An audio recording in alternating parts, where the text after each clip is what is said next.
given him. As for my people, children are their oppressors, and who rule over them? Women rule over them. That's how you know who is who and what's really going on. Just pay attention and actually visualize what these scriptures really be saying.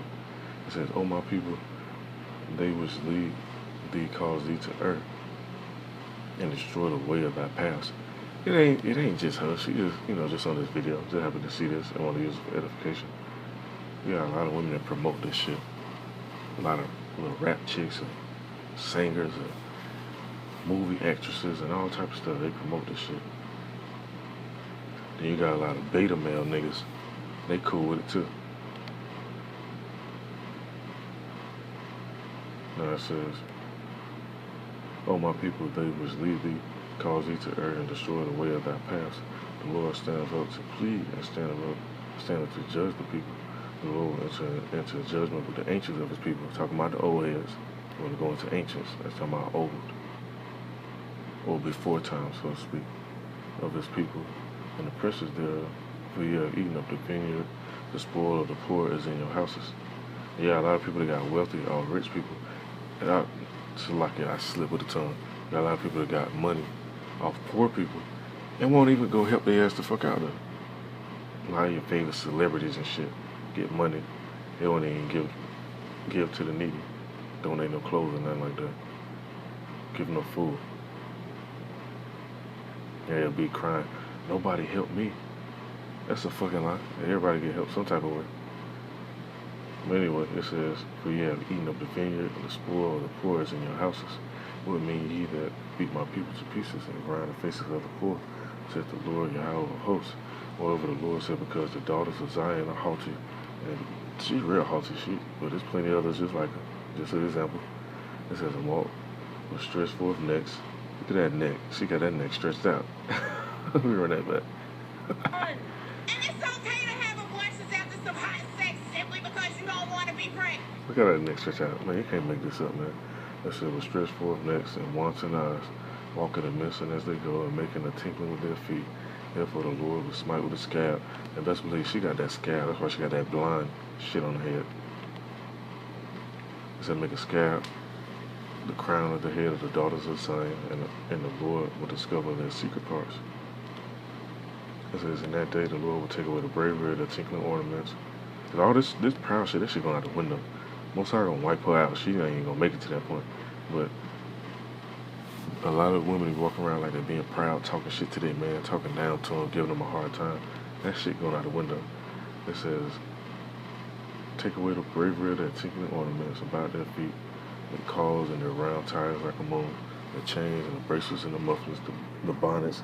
Who the main people wearing them fucking bonnets? You can't make this up. This was written. This in the OT too. It's in the Old Testament. They was wearing bonnets back then.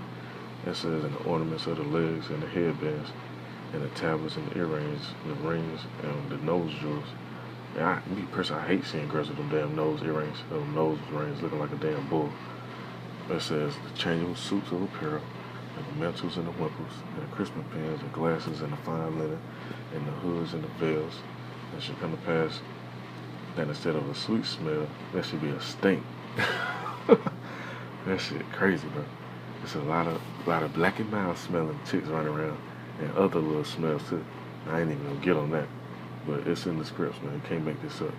Like I said, instead of a girdle or rent, instead of a well set hair, baldness, and instead of a stomacher, a girdle of sackcloth, and burning instead of beauty.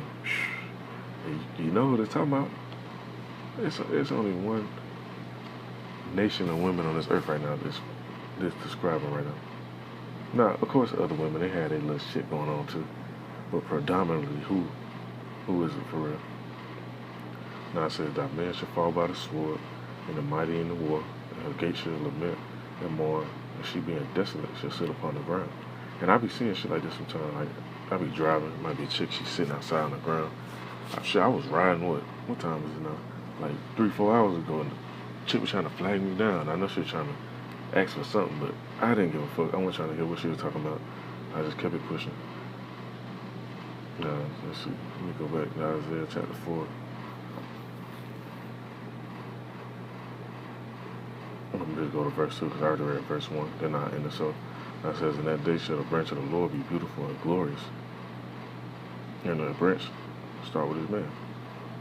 Now it says, and the fruit of the earth shall be excellent and common, and them that are escaped of Israel. And it shall come to pass that he that is left in Zion, and he that remaineth in Jerusalem, shall be called holy, even every one that is written among the living in Jerusalem. Because it's not, when you hear the he and the men, it's not just talking about the men. It ain't just going to be a bunch of men in the damn kingdom. We got to have some women around so we can repopulate. That's what's going to happen. Like the scripture says, one shall become 1,000 and a little one a small nation. He ain't doing that just with no men. There ain't no weird shit going on like that. But the women definitely going to be among women that's in their right mind, women that's humble, peaceful, they come correct. It's not trying to be like this.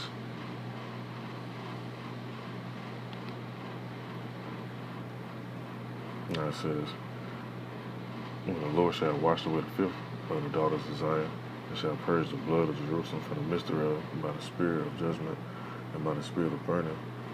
And that burning, talking about this right here. He's going to use that for his indignation. And the Lord will create upon every dwelling place of Mount Zion, and upon our assemblies a cloud, and a smoke by day, and a shining of a flame of fire by night, which means it's going to be a chariot wherever we go at. And sometimes we see that now. Like me personally, sometimes I get a little distracted and I don't look up all the time, but I say at least 60 to 70% of the time, I look up in the sky and there'll be a chariot somewhere nearby. And I know how they look, and I know the colors and all that stuff. I've been seeing them for a while now. And I'm sure you have been too. But once we get fully clean and all that, they just gonna be there. Wherever we walking at, it's just gonna be one over there. Wherever our house at, it's gonna be a chariot over the house. Wherever we eating at or traveling to or wherever, it's gonna be a chariot there. Just like in the Exodus when they talk about a cloud by day and a pillar of fire by night. That's why the scripture says a cloud and a smoke by day and the shining of a flame of fire by night. For upon all the glory shall be a defense. And there shall be a tabernacle for a shadow in the daytime from the heat, and for a place of refuge and a cover from the storm and from the rain. And you just imagine how big the ship's gonna be. That's what we got to look forward to, even though it's a lot of limitations more than the woe. It's gonna happen before all that take place. We got some raw shit lined up, man. Esau want that blessing. They're not getting it. Esau not going to all these planets and getting to travel in the chariots and do interstellar travel, so to speak, and all that. That's for us. That's what the Most High promises. And let me get this last precept and I end this up.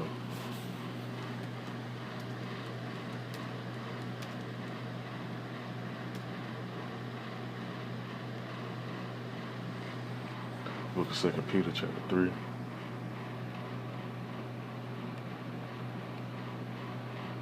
In verse 9 it says, the Lord is not slack concerning his promise. He promises this. This for us. Esau got his time to rule. He got his blessing. I was talking to one of my family members about this. Their blessing was the land, the fatness of the land, and the sword. They got that. They've been using it as they should.